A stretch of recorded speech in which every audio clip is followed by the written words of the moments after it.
hello, and welcome to this week's edition 15 of Impacted. And of course, today I am joined by none other than the incredible brother from another mother. He is my yin to the yang, the Joe-ker. Good morning, ladies and gentlemen. Welcome back to the void. Every time, mate, every time. I think you forget that we are on audio as well, you know. Yes. Yeah, we're not just looking at you. Yeah, I know, but sadly, I can't do an audio description of all the facial expressions. It's just too confusing for everybody. Oh, exactly. But anyway, for all of you guys that are listening, let's just say that when I introduce Joe, he definitely disappears into some kind of empty space somewhere in his mind. So yeah, that's what happens. Anyway, guys, so this week we've got a couple of things that we need to discuss, because obviously last week we previewed Genesis, but this week, like this Saturday coming, we've got Hard to Kill, so it's a little bit difficult to do a review of Genesis and a review of Hard to Kill at the same time. So what we're going to do is we're going to do a brief kind of recap of the results from Genesis, and a brief discussion on those kind of things, and then we're going to do a Hard to Kill preview. Okay, I hope that makes sense. Don't forget to give us a thumbs up. Remember that we are coming to you via the Total Nonstop Impact Network, and like I said, leave us a thumbs up. Make sure you leave us some comments on everything that we discussed today, guys, because the bottom line is, we love your comments, because, if you're commenting, then clearly we're hitting, we're hitting on the right notes with you guys. So anything that we discussed today, we'd love to hear your comments. Give us a thumbs up. Don't forget to hit subscribe. Okay, really, really important. You've got to hit subscribe.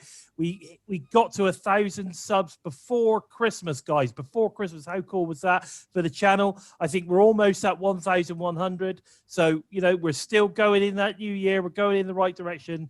Let's see if we can hit 1,500. Pretty, I don't know, within the next couple of months. Let's get 1.25 by Valentine's Day. Yes. How about that? That would be cool. Yeah, 1.25 by Valentine's Day. So we haven't got too long for that, my God. About a month. So let's get on that. Let's get that done. It would be wonderful to see that 1,250 subs come Valentine's Day. That would be a hell of a love present for us. You'll get a socially distanced hug from the Joker. Exactly. Maybe a peck on the cheek, and I'll get a black eye. And I might fire out a couple of Bison licks. How about that? That'd be cool. Anyway, so let's get stuck into Genesis, brother. So the results are as follows. So let's start with the Ace Austin winning the X Cup. Now, I don't want to go, talk about every single match, but the bottom line is Ace Austin wins the X Cup. I think we all thought that was going to happen. It gives him some momentum leading, into 2021. Obviously, interestingly enough, Ace is not going to be featured at all at Hard to Kill. Well, not at the moment, anyway. Not in a match, shall we say. That doesn't mean to say that we won't see Ace, but in some way. But at the moment, he's definitely not in a match at Hard to Kill. So I think the fact that he sort of kind of like come in, he smashed it in the tournament, had a great tournament, I thought. Fantastic matches. The suicide match was outstanding. We all know that Caleb Connolly's under there, so fair dues to Caleb. He's doing a fantastic job there as suicide. That was a really, really good match. What do you think of that match? Oh, I love the whole tournament was fantastic, and Ace Austin especially. He's not missed a beat since Bound for Glory. He said he'd go away, rethink about what he wants to do with himself. He became AEW Tag Team Champion of Madman Fulton, so his tag team is still going somewhere. Good showing at OVW over Christmas with Jesse Goddard, and he's come back and just reminded everyone why he was X Division Star of the Year. Yeah, exactly. And of course, he is looking jacked as well, isn't he? He's been in the gym. He's getting bigger and bigger. Like I said it before, he's like Impact's version of Pac. He's a short guy that's built like a massive tank. And he's definitely built well. I mean, his legs are huge. But yeah, no, I think he had a great run in this tournament. Now, of course, we got to see 3 new guys, so I just want to have a mention of that. So we saw Blake Christian, of course, who ended up in the final, which we also predicted in our preview show. So we got Blake Christian, we had Trey Lamar, and we had KC Navarro. Now, for me, I thought all 3 guys had a pretty solid showing. I thought that Trey Lamar was probably not the strongest out of the. Obviously, Christian was the strongest. KC was great, and he's got a lot of charisma. Yeah. A lot of charisma. Good promos, which I think is why they've been showing the promos of his quite a lot on social media and stuff as well. But I think, although Trey Lamar is clearly quite good, and when you go and check out his highlight reels on YouTube and stuff, he's actually really good. But I didn't feel that his match was particularly strong. I don't know about your thoughts on that. I thought, again, Crazy Steve really looked strong in that match. Now, I don't know whether that was by design, shall we say, with regards to kind of like making Crazy Steve look fairly strong leading into Hard to Kill, as we'll talk about later.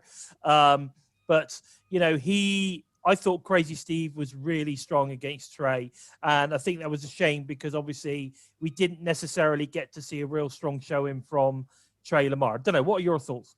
I think that Trey Lamar, he did a pretty good job, seeing as he not been on Impact at all. He's the newest guy on there now, technically, because he's young as well, isn't he? He's very young. The other 2 had a match the week before, and they both had a good strain there.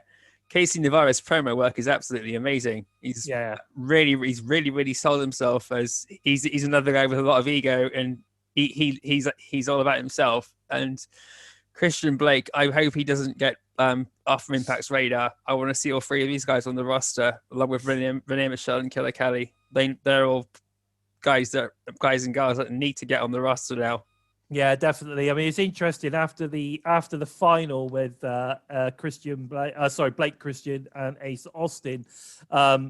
Scott D'Amore came out, didn't he? And I would love to know what was being said between those 2 as they were going off. It'd be interesting to see. I'm pretty sure Scott was saying, great job, man. Really, really good match. So let's hope that Blake Christian is signed. I'd certainly love to see Casey Navarro signed. Trey Lamar as well. I mean, we've lost the Rascals, haven't we? So that would be 3 great replacements for those guys. We also this past week saw Jonathan Palmer. Is it Jonathan Palmer? Is that right? Is that his name? We've seen the last 2 weeks on Impact now versus Moose. Now, again, I got a funny feeling that he's signed too, so it'd be interesting to see where he sort of like gets into the mix as well. But I do think that like you say, Casey is a star without doubt. He's a star. Blake Christian again, incredible in-ring work. I'd like to see him. Like to see what he can do. The height he gets on the frog splash that he does is absolutely insane. Oh. My God, you're right. Yeah, it's like Ray Phoenix. That the height you can get when he's off the turnbuckle is just absolutely incredible. Incredible. I mean, I believe he had a match on AEW Dark this week. I think possibly. So interesting that he's obviously popping up there as well. So he's on AEW's radar. Getting a little bit more exposure. So if we do manage to sign him, I think that would be a real big boost to the X division, especially in the roster in general. So it'd be good. I do want to give a special mention to Jake. I thought Jake had a really good match. A couple of good matches there as well. Obviously, I said Crazy Steve is. I think both his matches were superb. And of course, special mention to Suicide because, or Caleb Conley Suicide, however you want to put it, against Ace in that first match was I thought, him and Ace absolutely tore the place down. That was a great match. But like I said, Ace Austin comes away the X Cup champion of 2021. So I think we're both happy with that, aren't we, brother? I'm pleased to see Ace Austin's come back with a lot of momentum. It's like you said, it's what we need to kick off the year. And Ace Austin took a hell of a beating in every match he was in. He didn't just plow through everybody. And same with Christian Blake. They really Yeah, all the matches lasted at least 10 to 15, 15 20 minutes or so. So all the matches filled out the whole special. Yeah, I think the idea, was clearly to make sure that the guys were showcased in their performance without doubt. So I think that it was a really, really good job. I think they showcased every single performer, which is fantastic. So moving on. Sorry about that. That was my phone, by the way, if you heard that. I'm gonna have to put that on silent. I think I should do that right now. So bottom line is, we then moved on and we got the Jazz versus Jordan Grace, didn't we? Oh, I love this match. That was an absolute cracking match. What were your thoughts on this one, bud? It was my favorite match of the night. It's gonna. I was just amazed at how well matched they were together, and that as a tag team they gelled pretty well. And in the match itself, it wasn't one-sided; it was back and forth. It was great in-ring storytelling, and it got nasty very quickly. And at the end, it didn't end in bad blood. So it's good to see the whole match was professional, and it was a good send-off for Jazz. Although I do hope we see her as a manager for Jordan Grace, but it's given Jordan Grace a massive stat boost to the year as well. It's interesting you say that. I mean, I have a funny feeling that's probably the last time we're going to see Jazz. I think that's sort of kind of like the kickoff of her, her retirement tour for the year or whatever. But I think it was a fantastic match. It just goes to show that, you don't lose it. Like, if you're an incredible professional, at the end of the day, you've got what it takes to put on a great show. Is she as quick as she used to be? No, probably not. Is she as strong as she used to be? No. But can you still put on a great match? Yes, she can still put on a great match. And this was a really, really, really good match. And I think, Jordan also made her look like the beast she was. Yeah, she sold a lot of the moves she'd taken really well. And Jazz did the same for Jordan Grace. So it was very, very, like I said, good, very good storytelling, and the match was just good for everybody. It was win-win.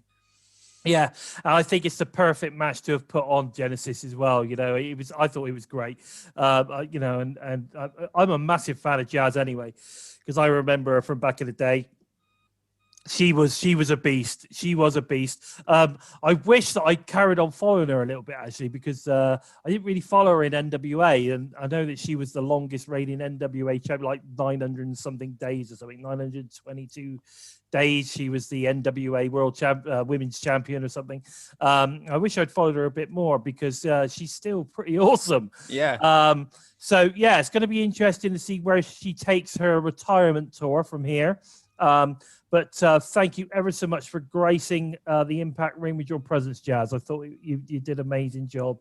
And again, like I said, I think it was an incredible performance from both yourself and Jordan Grace as well. And at the end, I thought it was really cool that, the way that Jordan sort of kind of, said, "You're still amazing."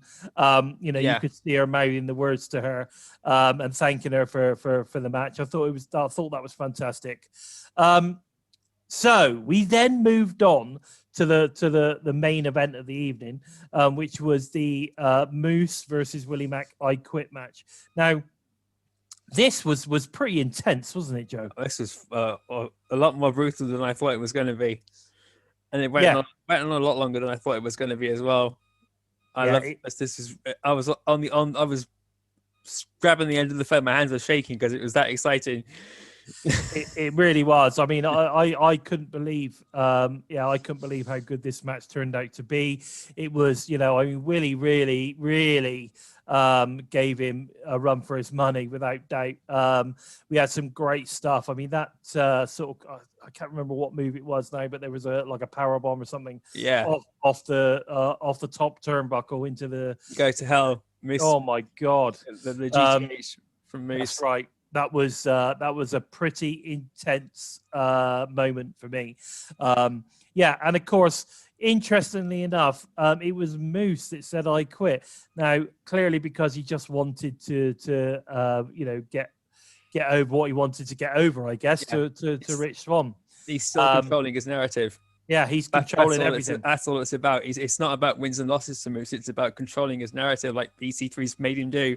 Yeah, As long as he gets what he wants, that's all he cares about. yeah. He decided that he was going to say I quit there and then. That was it. He was going to do that. Yeah. So with Rich Swann and everything else in there, I think this is clearly leading to a match between Rich Swann and Moose at some point. But yeah, no, fantastic job. I thought it was a great match. Like you said, it was just hard hitting, great storytelling, and I think, like you say, Willie gave as much as he got, and I think both guys come out of this looking great. Those two 6-star frog splashes he did managed to pull off in a row. One on Moose's front, and then he managed to get him on the back. That was absolutely incredible, because the height he got from that, seeing as he's been banged up so badly, and was still able to pull that off. It's just testament to how good Willie Mack is. Oh, definitely. I mean, Willie is so good. I also thought kind of like the promo work he was doing leading into this was really good too. Yeah, he's upped his game there perfectly. Definitely, because I've always said in the past that one of the things that I felt, and I know a lot of people go, "Oh, he's very real. He's being real. He's just being Willie," and I kind of get that, but I've always found him to be a little bit kind of jerky in his delivery. Do you know what I mean? Not very fluid. Yeah. So when the promos that he's been starting to give recently have been a lot more fluid and a lot more, I'm not saying they're rehearsed, but they just seem to flow better. Yeah, it's like because Rich Swann's the same. Yeah, because they flow better, then you sort of kind of really get into what's being said. You know what I mean? It comes across as being I don't know, it just comes across slightly better. But yeah, no, I really enjoyed it. I thought it was good. So that was Genesis, guys. I know it was very brief, but we really wanted to get into our preview of Hard to Kill. We're very excited about that.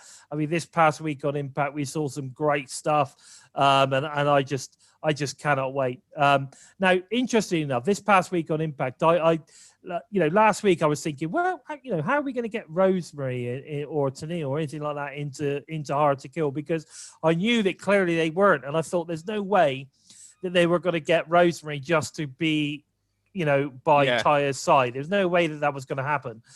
So very, very interesting to see how this one sort of kind of panned out, where we had the match with Rosemary versus Tenille. Obviously with Caleb with a K, she was by Tenille's side, and Rosemary came out on her own, and we had this singles match. And of course, we saw that the end result was that Rosemary and Steve became reunited again. Former, obviously, DK, brother and sister. So it's going to be interesting to see this one. So the first match now, I believe it's going to be the first match. The first match advertised for Hard to Kill is Tenille Dashwood and Caleb with a K versus Rosemary and Steve, Crazy Steve. What are your thoughts on this? Joe? I'm quite excited. I'm very excited, and again, we were both wondering what they're going to do with Rosemary coming into Hard to Kill. Like she just having it by Ty Valkyrie's side wouldn't have been good enough for me. And when she was brooding on everything that had happened last week, and Tenille Dashwood had come in and started trying to use metaphors and to try and outsmart Rosemary, something there was clicking for me that they're gonna either face off the week which they did, and then maybe it's gonna go after Hard to Kill with somewhere else there. And of course, we also saw Susan come out and attack Rosemary during Taya Valkyrie's match. Mm-hmm. So so that's interesting, isn't it? How that's going to pan out. Susan's going to come out during Rosemary's match at Hard to Kill, I'm sure. So there's something going to be building between them, between Rosemary, Crazy Steve, Susan, Tennille Dashwood, and Caleb with a K, and that's an interesting angle to go on. Yeah. Well, I'm going to say something here because I don't know. I'm not sure if the Susan angle and Rosemary's building. I think that it's the alignment of Susie, Deanna, and Kimberly which is building. Because funny enough, as you're aware, my friend, I did actually interview Deanna earlier last week, and she mentioned something in that interview which made me think, because she talked about, and of course we hadn't seen that. All we'd seen previously at that point was that Susan sort of kind of get introduced herself, with Father James Mitchell, but what Deanna said to me was that she's looking forward to molding Susan. Yeah. Right now, I at the time when she said it, in my head I thought, oh, that's interesting. That's a hint. So I have a feeling that Susan is now aligned with Kimber at the moment, anyway. And we know things can change very rapidly, but Susan seems to be aligning with Kimberly and Deanna. I think that's what's going on there. So we've got the three of them now. Interestingly enough, we'll get to the knockouts title in a minute because I've got a theory on that. So, but yeah, so we've got Tennille and Caleb versus Rosemary and Steve. Who do you think's going to win this one, Joe? I think it's going to be Rosemary and Crazy Steve. Me too. Yeah, I hope so. I hope so. Yeah, given the strong showing Crazy Steve's had so far, and Rosemary's come off a couple of losses so far this year, so she needs a bit of a momentum boost. And I'm hoping that this also reinvents Rosemary a bit more, because she's been faced for so long, and it's starting to lose momentum a lot more. I want to see her go full blown heel again. She needs to go back to being the demon assassin rather than a lost soul. Yeah, I think it's interesting that they've aligned her back with Steve, and I think that sets up something later on down the line. And to me, it also suggests that, as we know, her contract is up in February. It also suggests to me that clearly she's going to be signing that contract with Impact moving forward, and possibly we're going to see some kind of maybe. Let's cross these fingers, guys. Maybe we could see the resurrection of Decay. Maybe. What do you think? What do you think on that, Joe? Anything like that. Anything to bring Crazy Steve and Rosemary back together. Because when Decay burst onto the scene, that was just one of the best things that had happened for ages. To see such amazing characters come through, and Rosemary gave Crazy Steve a voice. Now it's time for Crazy Steve to return the favor. I mean, what's interesting about the whole situation is, if you were to bring Decay back, I suppose they still need to introduce a monster character. Now, at the moment, I mean, I would have always said that monster was Madman Fulton, right? I think he would have been an awesome character to add into that kind of Decay mold. However, I don't know. I still have a feeling that they're going to bring someone new into the fold if they reunite this kind of Decay faction. The monster will be someone that we've not seen or is not currently on the roster. Yeah, it's the most logical choice I can think of, because the only other option would have probably been Brian Myers. Yeah, because he's come up with a mask like Abyss had on a few times. But now he's got Josh Alexander in a couple of weeks. So I think they're going to bring somebody new in, because I don't see Madman Fulton going away from Ace Austin anytime soon. No, I agree. He's kind of like his insurance policy, isn't he? Yeah. Okay, so we're both going with a Rosemary and Crazy Steve win. And I really, really hope so. Do you know what? I've written all this down here, and I've literally drawn a little smiley face next to Rosemary and Steve, because to me that would be awesome. Okay, so the next one that we've got billed is the Karate Man versus Ethan Page. Now, I actually think that this is a crunch thing, because I've said in the past that I think Ethan Page is signed with Impact Wrestling. Okay, I think that all of this stuff is all a big ruse. It's all a big sort of kind of like, to take you away from thinking he's signed, because he's not making it public. There's no big announcement and all the rest of it. I just think that they are kind of reinventing Ethan for 2021, to take him forward, you know, as a singles competitor rather than a member of the North. That also leads it so that, you know, Josh can go on his own. They'll break up the North, and there is still then, that does mean that there's still the potential to bring them back together again, you know, when the time is right. Yeah. So, and we all know that the North are one of the best tag teams in the world. So we you know, there's no reason why that shouldn't happen, right? No, there's exactly no reason why it shouldn't happen at all. And Josh Alexander and Ethan Page are still a tag team outside of Impact Wrestling. Yeah.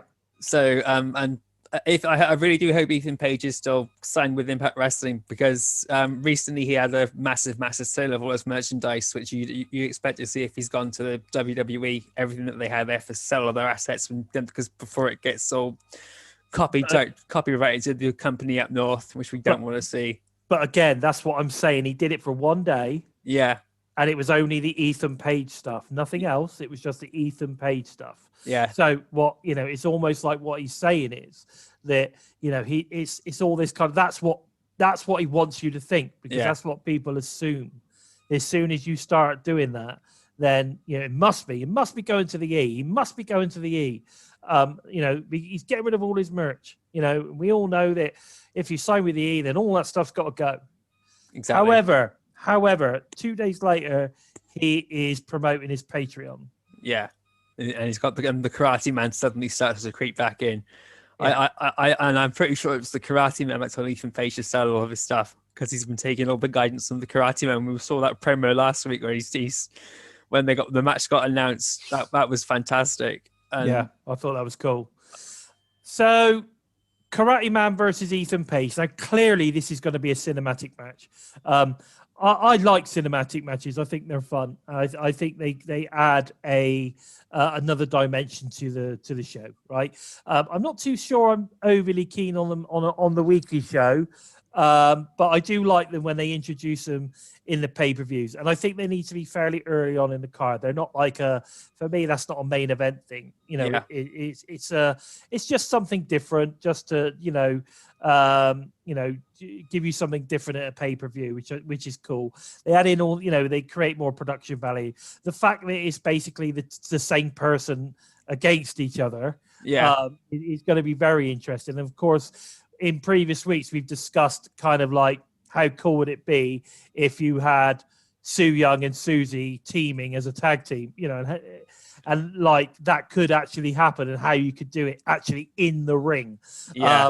Would be very interesting, especially these days, like at the moment when you've got an empty arena, all these different ideas that you can come up with to try and create, or even having a Su Yung versus Susie in the ring. Like, I don't know. I don't think you could do something like that in the Impact ring if not on a live show, unless again with it maybe, and this could happen. I think this could happen. What if, yes, the Karate Man versus Ethan Page is a pre-recorded match, but it's in the ring? Yeah, that would be interesting. But the Karate Man's got his own designated place he wants it to take place. So, unfortunately, that's out the window. But it's going to be a great laugh to see how this goes. If they're going to get both of them on the screen at the same time, like a body double, like they managed to do that during the promo building up to the match, which I thought was maybe clever. They have invested in this whole face recognition or whatever it is, the face. So they've got a body double in there, and they can superimpose Ethan's, or the Karate Man's face on it. I don't know. There's so many things. These days, there's so many things you can do, right? You only got to look at The Mandalorian, right? Mark Hamill came in, Luke Skywalker, looking exactly the same as he looked when he was in Return of the Jedi. And it was him. He was stood there in the gear, but he had his face from Return of the Jedi. It could be done. It can be done. Whether Anthem have the money to buy that kind of program that you need, that kind of technology, I don't know.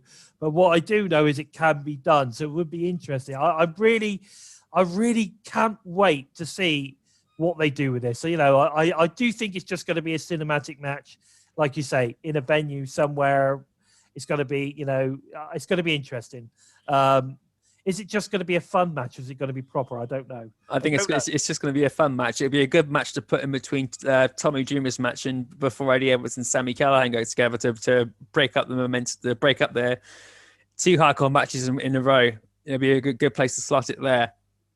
Yeah, you're right. It probably would be, but all I know is that this is going to be, it's going to be interesting. I'm looking forward to it. It's going to be fun, and I think we could be seeing the rebirth of Ethan Page for Impact Wrestling. Right. Yeah, Listen. I definitely want to hear your comments. I want to see your comments down below on this one, because I think everyone's going to have their thoughts and opinions and how they think this one's going to turn out, what they think's going on with Ethan Page. Yeah, let's get those comments down below, guys. I'm very, very interested to hear what you think. Are you? I bet you are too, Joe. Right? I want to know what you guys think. I also want to know what your favorite cinematic match has been so far.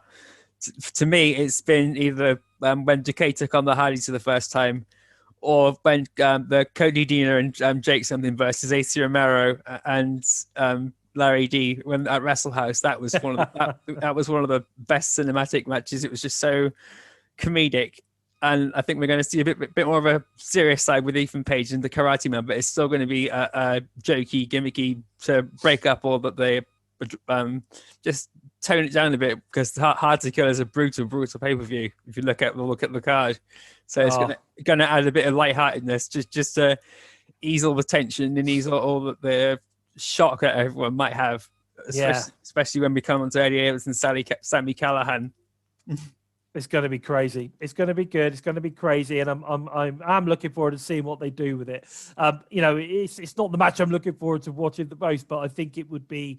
I think it's going to be fun, and I am looking forward to this match without doubt. Okay, so who do you think is going to come out victorious, though, mate? I think the Karate Man's going to come out victorious. You do? Yeah.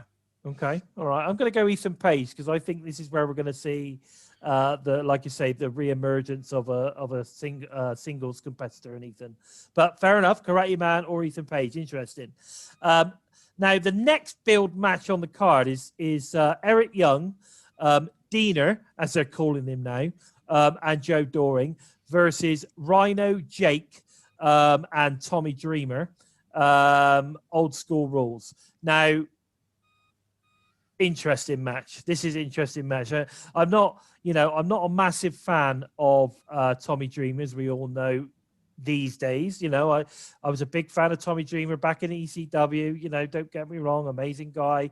But this is 2021. You know what I mean? And I'm not too sure I want to be. But as he proves on several occasions, he can still put on a good match. He can still tell a good story. And I guess in a match like this is the kind of match I guess you want to see him in, because I'm sure that you're going to get a lot more Jake in this one than you are going to get and Rhino than you're possibly going to get Tommy Dreamer in this one. So it's going to be interesting. I think we're going to see a lot of Jake versus Cody, or Diener, as he's calling himself now. So it's going to be very interesting. I personally feel that we're going to see EY, Diener, and Doring win. I think we're going to get the emergence of Jake something. Yeah. From this. Exactly. Whether it's going to be called Jake something, or just Jake, or whatever. He's not going to be cousin Jake anymore. No, this is where the Dieners are going to officially be over. Cousin Jake will probably be Big Nasty. That's a name he's gone by for a while. So this is going to bring out the nasty side in Cousin Jake. Yeah, maybe that's what he'll change himself to, Jake Big Nasty, or Big Nasty Jake, or whatever. If Heath wasn't injured, I could see him taking Tommy Dreamer's place in this match, but Heath still got that hip injury. So we're not sure how long he's going to be out for. Well, I still believe Heath's going to turn up with EY. I don't believe he was beaten down. in that room. I think EY said, right, we need to talk. Yeah, that's what's crossed my mind. But if Heath comes back, I don't want to see a sudden heel turn like we saw when Cody turned on Jake. I'd rather it build up a bit more first, keep everyone guessing when is it going to happen. Yeah, and then we get a real dark version of Heath. That would be really cool. I think a real dark. Then it also throws up in the question: what's Ronnie going to do with the Call You Shot trophy? He's probably going to have to put it on the line and lose it to somebody else. Yeah, you're right. Yeah, you're right. So, okay, so I'm interested in your thoughts on this one, guys, as well. What do you think is going on with Jake? What do you think, where do you think he's going to turn up? What do you think happened in that room with EY, Joe Doring, and Heath? What happened in that room? Did he get a beating, or was there a discussion had about Heath's future? Let us know. Leave your comments down below. I'm interested to hear what you guys think. So who are you going for the win on this one? I'm going to go for Eric Young's team, By Design. Yeah, so am I. I think so too. I think By Design are going to take this one without doubt. Okay, so the next build match at the moment, and bearing in mind, I'm going by how they're ordering it on their website. Okay, so how it's ordered up to the main event will be the Knockouts Tag Championship match. That's Kiera Hogan, Tasha Steelz versus Havoc and Nevaeh, the Death Machines. I know they're not calling them the Death Machines, but we all know that's what they're called. So it's going to be very... I think this one's going to be interesting. And I'm starting to think that we're going to see a Havoc and Nevaeh win on this one. All right. I think Havoc and Nevaeh are going to be the first tag team champs. Yeah. I not to be biased against Nevaeh or Havoc. I'd rather see Kiera Hogan and Tasha Steelz win it because the amount of effort that Kiera Hogan's put in over the years, it needs to be rewarded. But I think Havoc and Nevaeh are going to win this match. I think it's leaning more towards them after they beat Jazz and Jordan Grace because that match was really solid. Yeah. Not to take anything away from Kiera Hogan and Tasha Steelz, they've been a massive solid unit since they came together and since Tasha Steelz lost to Kylie Ray and they came together after that. But the momentum is more in Havoc and Nevaeh's side than it is Kiera Hogan and Tasha Steelz now. I think what's changed my mind is this past week on Impact with the Go Home show. There was a little bit of there was like a sign in. They showed the titles, which looked badass. Yeah, really nice titles. And I mean, they're like sort of kind of thinner versions of the Knockouts title belt, aren't they? They're really nice. But you had this sign in. You had Tasha and Kiera going all mouth as they do, right? Coming behind them, and you literally saw Nevaeh and Havoc had enough. They turned around and they literally hoisted them up, pinned them against the wall. That was great. What you saw was a size difference there. You really got to see the size difference between them. Yeah. And interestingly enough, they brought up the fact that Tasha and Kiera had actually beaten them already, right? Now, I'd forgotten about that, right? But as soon as I remembered that, it's like, oh, yeah, I remember that now. It made me think, that's going to be a big thing. When they meet in that final at Hard to Kill, that's going to be a big thing. They're going to be talking about that on the commentary, and it's going to lead to basically Havoc and Nevaeh getting one over on them and getting the W. That's what I think. Yeah, but the more powerful team is coming as the underdogs. Yeah, amazing, isn't it? Yeah, Tasha Steelz has had a singles victory over Nevaeh as well. So in terms of momentum between the two teams, Kiera Hogan and Tasha Steelz had the more momentum match against each other. Kiera Hogan and Tasha Steelz had the momentum against Nevaeh and Havoc, but Nevaeh and Havoc as a team have got more momentum after coming in after they beat the Sea Stars last year. They beat in a final resolution, I think it was, and then they beat Jordan Grace and Jazz. That's a big win. So, but they had the tougher bracket to get through. Yeah, and with Taya Valkyrie and Rosemary in there as well. Yeah, I mean, I think all I know is that I don't know. We've always said from the start, because the fan base have been so adamant that Kira Hogan needs to get something around her waist, and they love Kira and Tasha as a team. They're adamant that these guys should be the tag team champs because they do work so well together. That also makes me think that Impact are going to give it to the opposite team, because everyone's expecting that to be the case. They're expecting Kira and Tasha to win. Yeah, they're still my favorites to win, but I think it's going to go the other way. Yeah. What are your thoughts, guys? Leave us your thoughts below. Let us know what you think. Who do you want to win and who do you think is going to win? It's actually two different things, right? Yeah. So, let us know what you think. Leave your comments below. Okay, so we then move on to the next build match, which is actually the Knockouts title match between Diana Perazzo versus Taya Valkyrie. So what we've got now is the two-time current Impact champion. She's won it twice in 8 months or something, and is very, very good. Very, very good indeed. And then you've got Taya, who is, she is billed as the longest reigning Knockouts champion. She's had the longest reign ever, in history. So, I mean, we could be, Impact's getting on for 20 years in now. At the end of the day, that's an impressive, title reign in itself. But of course, recently when I interviewed Deanna, her whole thing was I'm going to go in against Taya. Now, if I beat her, then who knows, could I then become the longest reigning Knockouts champion? Deanna's got a goal. She's not going to give up that title lightly. And we all know that she's one hell of a competitor, but we also know that Taya is also one hell of a competitor, super strong, big heart, could take a beating and come back strong. What are your thoughts, mate? Where do you think this one's going to go?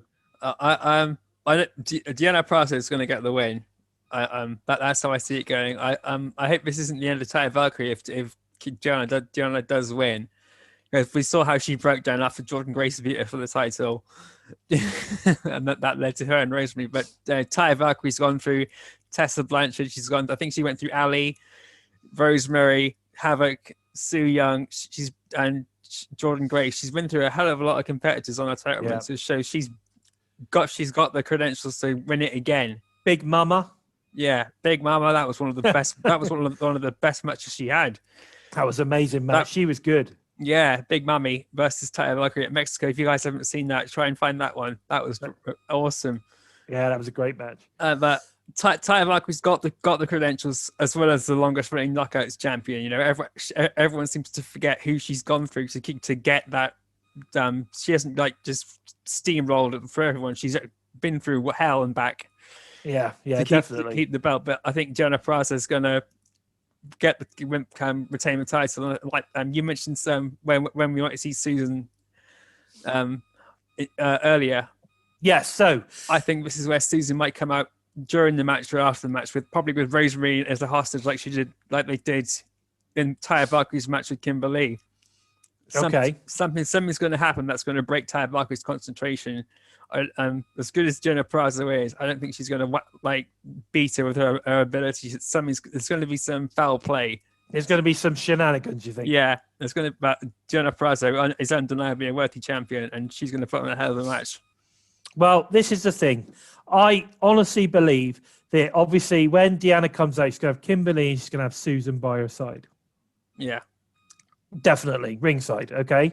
And I think that, interestingly, you're going to have Rosemary and Steve in Taya's corner, okay? So, or they're going to get involved in some way. If it turns out that Taya loses, I think that there's two ways that this story can go. One is that possibly that is a sign that Taya's gone from the company. The other one is this where, because we're starting to see, like you say, we're starting to see a more heel side of Rosemary. You align her in with Steve. Is she starting to become, again, are we going back to the full-on demon assassin?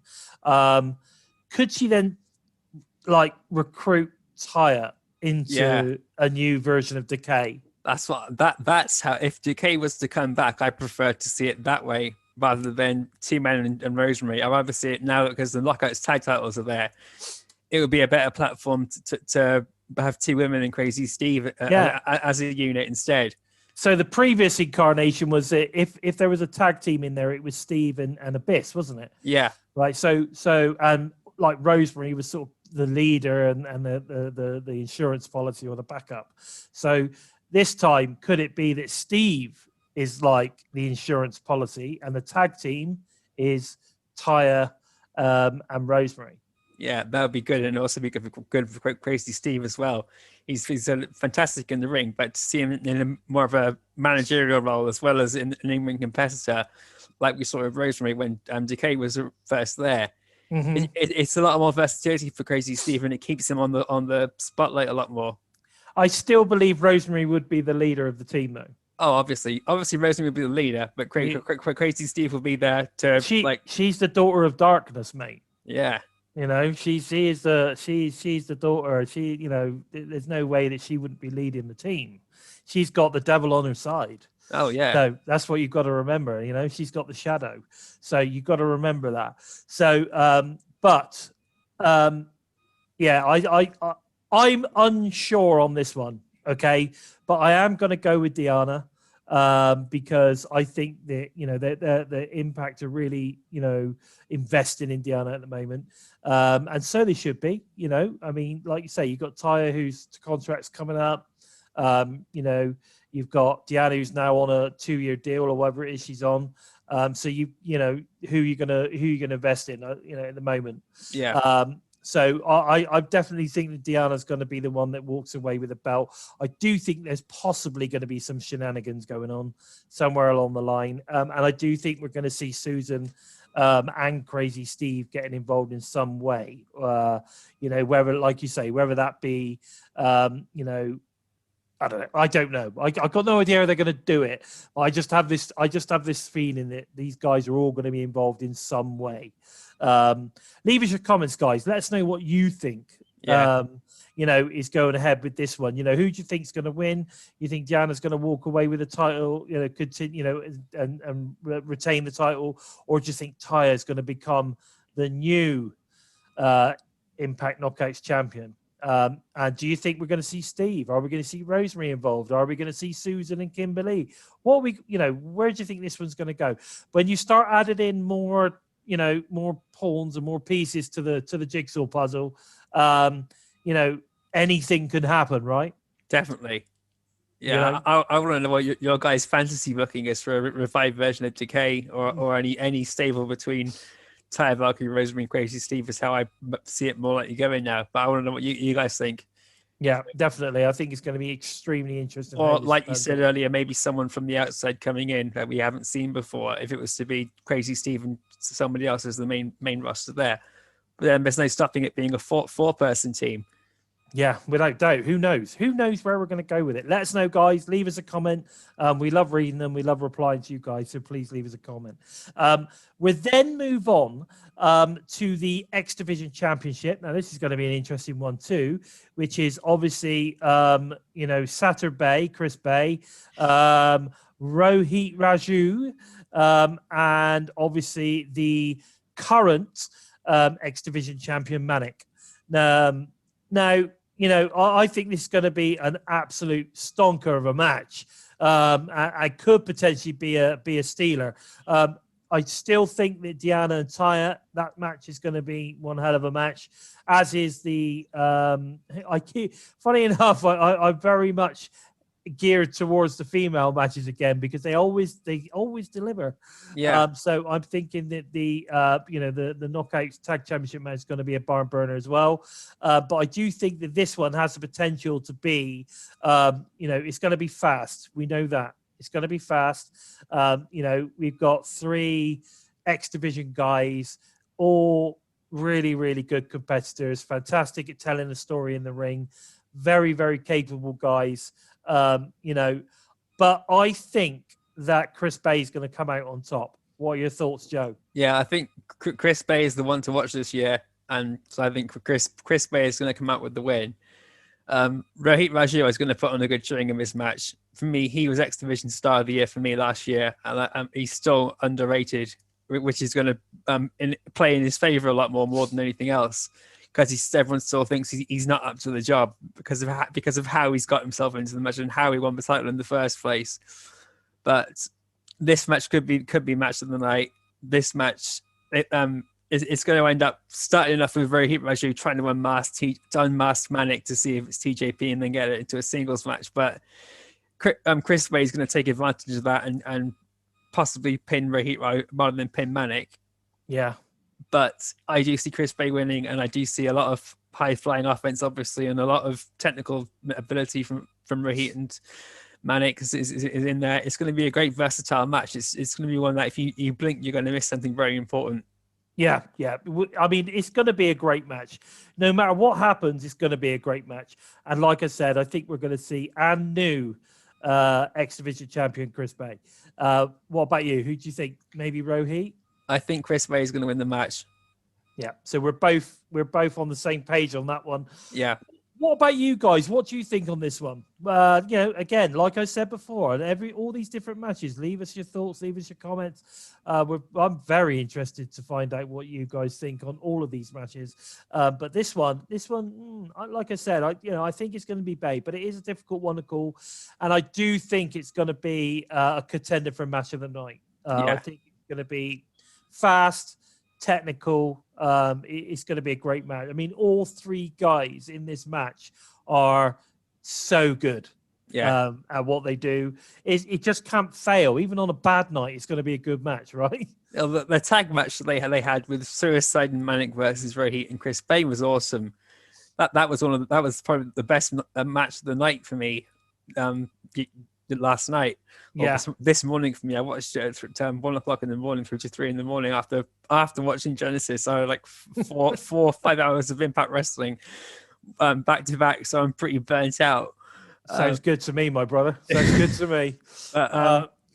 When we saw Suicide and TJP together, I was thinking, are they going to unmask Suicide?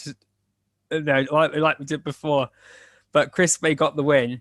So he's got the momentum, and Chris Bay is going to use that, and he's the ultimate finesser.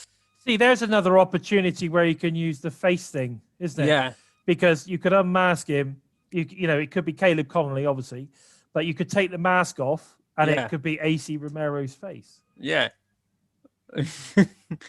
Anyway, they take the mask off of Manic, and it turns out it's not him somehow, despite all the tattoos being clearly visible. Like, turns out to be someone completely different. Yeah, and then we have TJP come down the ramp, like, nah, told you guys. Yeah, exactly. That would be, Manic and I aren't friends. It's not me. Yeah. There's definitely a lot of ways that this can go. It's very, very interesting match. Okay, so moving on. So the next match that we've got built on the card is the Eddie Edwards versus Sami Callihan Barbed Wire Massacre. Barbed Wire Massacre 4, guys.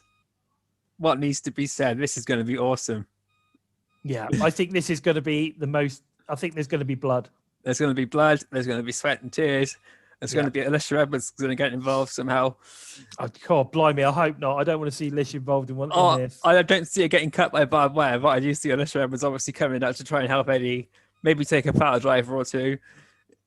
And are we going to see someone turn? I mean, obviously, we know that Sammy is aligned with Ken.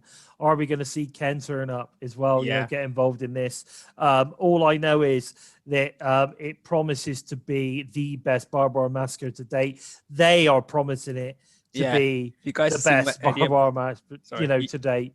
So it's going to be interesting. You're going to get blood, you're going to get sweat, you're going to get tears, and it's going to be a great match. Yeah, if you've seen what Eddie Edwards has put recently, he's devoted to this match, and they had a promo building up to it last night on Impact, right? He's holding the barbed wire and he's cutting his hands to bits. Blood was dripping out of his hands. It's like he's offering like a human, like a sacrificial ritual to get into Yeah. this match, and that was really disturbing. But Eddie Edwards has promised that there's going to be blood. It's going to be brutal. It's And going to be it's going to be the best barbed wire massacre match that we've seen since since the Impact era. So I again, I guess it depends on the style of wrestling that you like. What Impact gives you is everything, doesn't it? I mean, yeah, what are we getting here? We're getting, we're getting knockouts titles. We're getting cinematic matches. We're getting old school rules, hardcore match. We're getting, knockouts title, tag titles. We're getting a barbed wire massacre match. We're getting high flying X Division match. So when you think about it, this card is just stacked with diversity of styles of matches. You're getting everything, and this one is just going to be it's going to be brutal. It's going to be brutal because it's got Sami Callihan. We know that Eddie loves a good hardcore match, so this is going to be a brutal match. And I, for one, cannot wait for this one. I'm very excited to watch this match. Who do you think is going to win, Joe? I think Eddie Edwards is going to win. Really? Yeah, I do. I think Eddie Edwards is going to win. Okay. I mean, I'm thinking that this is sort of kind of like with Sami just re-signing his new contract. I'm starting to think that this is going to be the rebirth of a very dominant Sami Callihan moving forward in 2021. So I'm going to go with Sami for the win. Yeah, I can see where Sami Callihan winning will carry forward, but Sami Callahan's one of these guys that winning or losing doesn't matter to him. It's putting on a good match and making the fans proud, making the fans happy, and making anyone he goes against look good. And the way this is going, if Eddie Edwards wins, then Ken Shamrock's obviously going to come back and get involved with it. So it's good. The rivalry's not going to end, despite Eddie and Edwards and Sami Callihan saying this is it now. I don't want this rivalry to end. I want it to because it's a rivalry that doesn't get old. No. I mean, they keep saying that this is it. This is the end of the rivalry. Blah blah blah. But I don't know. I can't see it. I cannot see it. It's definitely going to either continue or certainly be renewed at a later date. Yeah, it's the new era. Tommy Dreamer and Raven. I've said it loads of times, and I even got a thumbs up from Eddie Edwards yesterday for commenting that. Eddie Edwards has been keeping track of my promotion of this match for the past couple of weeks, and seems to be pretty impressed. Yeah. I like I said, I think this is going to be, again, along with the X Division, along with the Knockouts title match. I think this is going to be a contender for match of the night as well. So at the moment, we've got 3 matches that are definitely solid contenders for match of the night. And then when all this has happened, all these fantastic matches that we've already discussed about, we then come to the main event, which is the AEW World Champion Kenny Omega with the Impact Tag Champs, the Good Brothers, versus the Impact World Champion, Rich Swann, and former Impact Tag Champs, the Motor City Machine Guns. Now, that is a main event in any company, anywhere. Exactly. Right? Now, that could main event WrestleMania, in my opinion. No, it's not worthy of WrestleMania. WrestleMania is too far down the bar for You might be right. Maybe that it's just too good for WrestleMania. 20 years ago, it would have been WrestleMania worthy.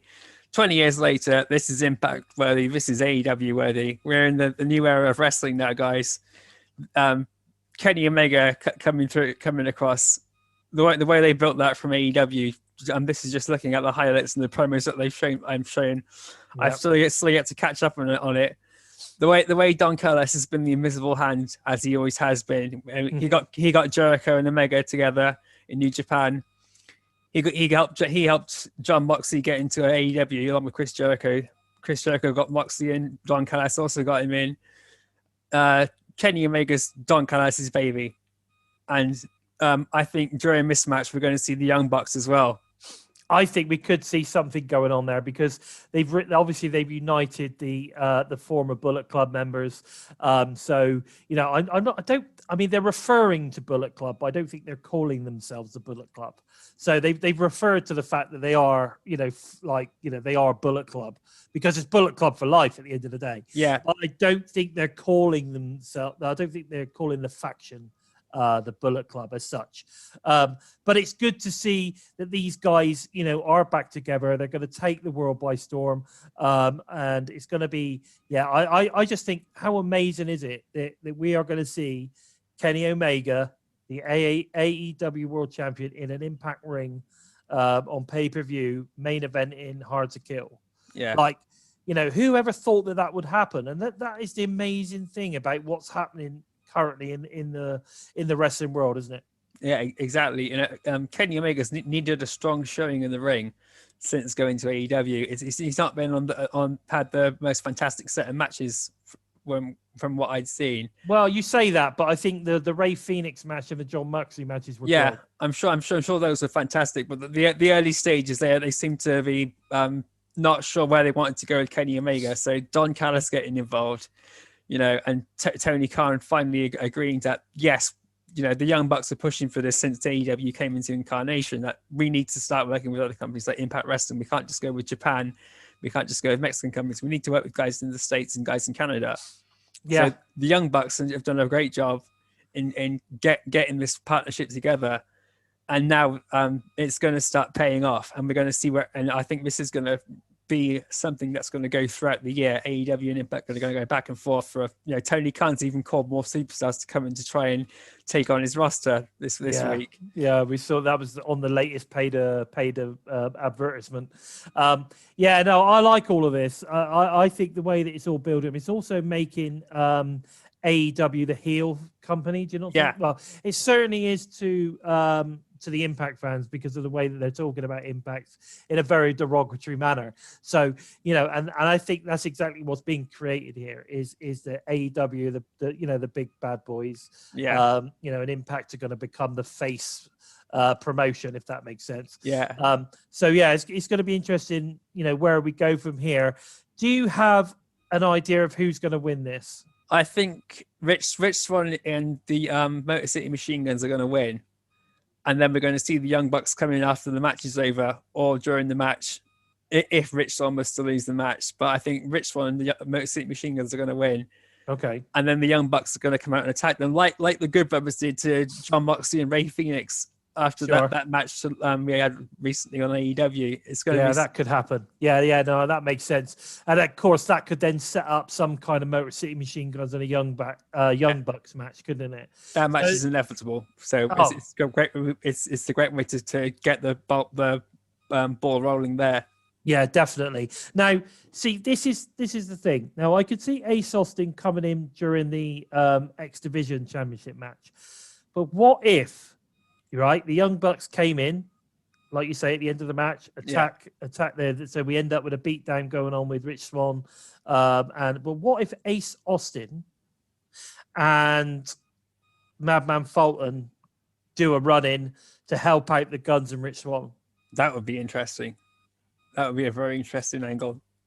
Because Ace Austin doesn't seem to have come back as a heel. He seems to have come back in neutral territory at the moment. You know, he's still all about himself, but the only shenanigans we've seen is Madman Fulton just picking the ankle of people, you know, and trying to protect Ace Austin. We've not seen them, you know, and Ace Austin's promos have all been building himself up and just rethinking how he's going to go about everything now. Yeah, and it would be a great way to bring Ace Austin back into the main event scene. Yeah, and Madman Fulton needs to get in the main event somehow as well. So this is a great way to put him there.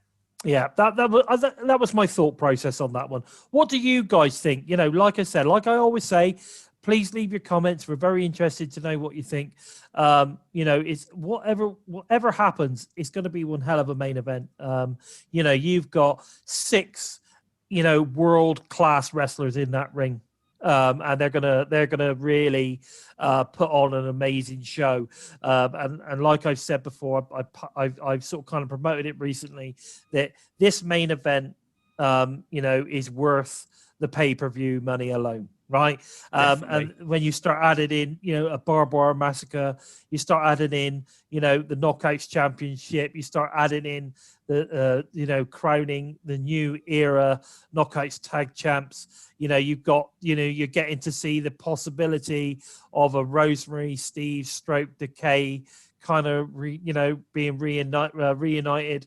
There's so much stuff that is happening all the way through this kind of program of events, program of matches. There's so much stuff in there, and it's setting up so much stuff leading forward into February and and obviously later on into 2021. Exactly. 2021 was going to be the year of big change. You know, Don Callis said it last year. Scott D'Amore said it last year. Even Eddie Edwards and Sammy Callahan said that the next year we're going to change the world. Yes. And that's exactly what they've done.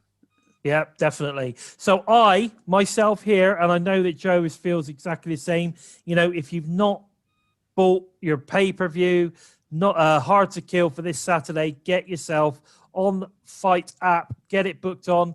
I believe in the UK, it's also going to be showing live on Premier Sports. So if you're here in the UK and you wanna do it via that way, you know, get yourself signed up to that.